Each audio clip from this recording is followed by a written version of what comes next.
exactly. Put your seatbelt on. Your seatbelt on? Yeah, let me get it on. Hold up. Mine's on, by the way. Don't be fooled. Oh, it is on. Oh, I didn't see. All right. Yeah. So I was like, man, people are gonna be saying I look soft. All right, got you. All right. In the studio, if it's been a while, you know, you might come off with a little bit of writer's block. So we always got this thing about like keeping the pen moving. Or this exercise, going there, doing 16 bars, going home, you know, always just keep moving. How I feel if it's been a while for you. Yeah. Take a minute for you warm up in front of the camera, take a minute to remember the lines, get into the character. How long what's that process? Yeah, all the above. You know, I try to prep at home. But the thing about acting is if you don't have an audience, it's just a form of insanity. You know, then you're just, what are you doing? You know, so I'll definitely try to warm up and then, you know, lose that self-consciousness when you finally get back out there. Yeah. But that takes time. You know, I always try to embrace failure. You were talking about that the other day, you know, that the most important part of a bad day is like the way you leave it. And if you could leave a bad take or a bad day with a positive attitude, then you got nothing to fear, you know? I think that's probably one of the biggest misconceptions about me as an artist. I'm always locked in and I'm always trying new things. Now, whether or not I like them is a whole nother conversation, but I have to keep the pen moving. You know, it's my form of sanity. And it's also has given me the opportunity to learn myself. You know, find out who I am. You mean through the styles of expression or the actual lyricism or everything? I mean, because when we write, man, you got to sit and go through the emotions and be vulnerable about it. You know, whether it's a fun song or sad or, you know, got some type of depth or not. These are still relatively your personality, you know, pushing through. And so a lot of these records I write, man, a lot of stuff I probably would never express or even known about myself if it wasn't for an instrumental behind it. With my projects, it always be that one record I feel like that I want everyone to hear, you know what I'm saying? In order to push the narrative or just the message and the tone that I want to get across. I can have so many other records that have different narratives and tones, you know, like reflection, right?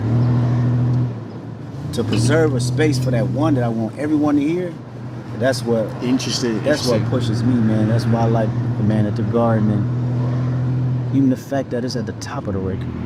Yeah, that's how it felt like to me, you know. Also just being a fan of your music forever and knowing like, look at where you're at now, man. Like, it's this crazy Super Bowl halftime show.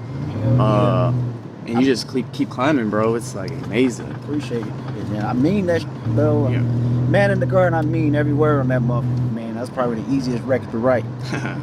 You know? And I figured out who I am in this present moment, you know? That was one of my favorites, part 2. That was the part 2 was like you're at the Olympics, bro. Repping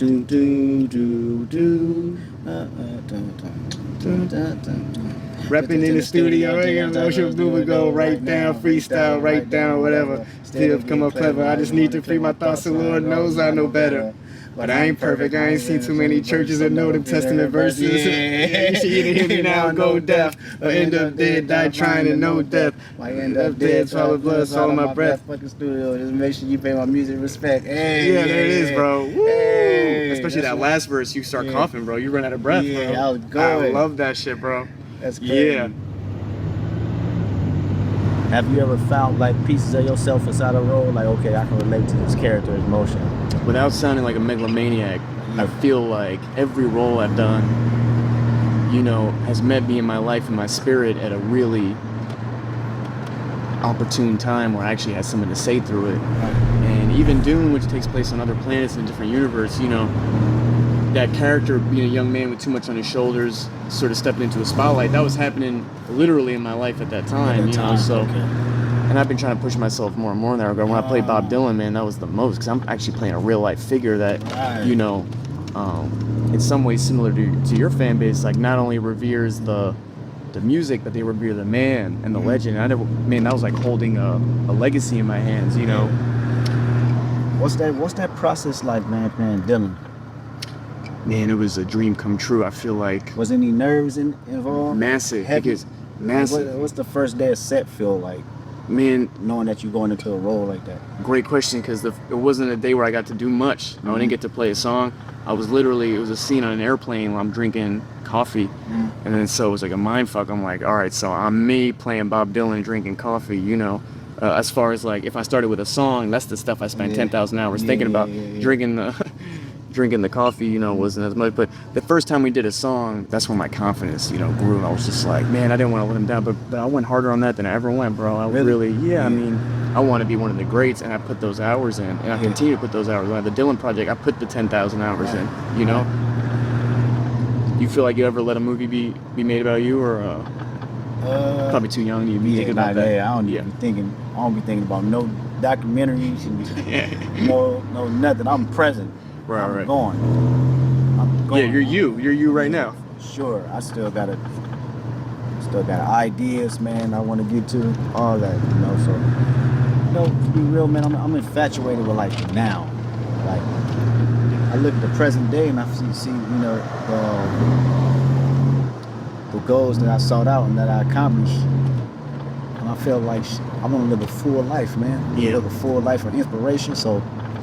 In gratitude, right? Yeah, gratitude. So that shit is like a appreciation not only to myself, but to the grind and to everyone else out there that's putting that work in, you know, in order to inspire one another and set the tone. Shit, you deserve it all, you know? Absolutely. For me, I can never do the same thing twice, right?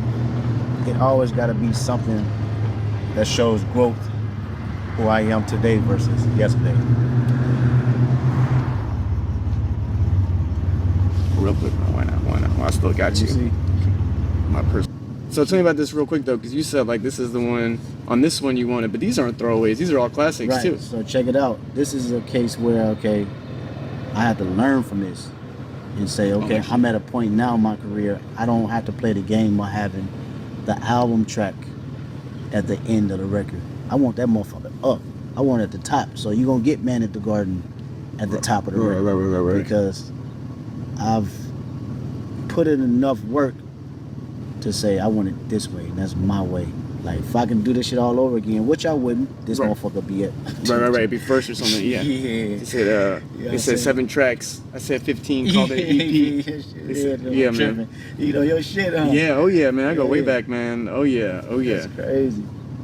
If any of that makes it, man, just know we're playing the deep cuts. Like, I know all the hits too, man. I don't want people to think I'm stuck in the past. I appreciate that. Well, I thought we were gonna go through my movies, bro. Come on, man. No, I'm kidding, bro. I'm kidding, bro. I was gonna pull the Netflix up right now, bro. We watching all type of shit. We getting sentimental and shit. Yeah, you don't have 6 hours to kill right now, bro? Huh? You don't have 6 hours? You don't have 6 hours to kill? Hell no. We're crying in front of the G. Crying this shit. Yeah. Hey, bro, I appreciate you, bro. Thanks for letting me do this, man. Thanks for letting me do this. Hell yeah. Yes, sir.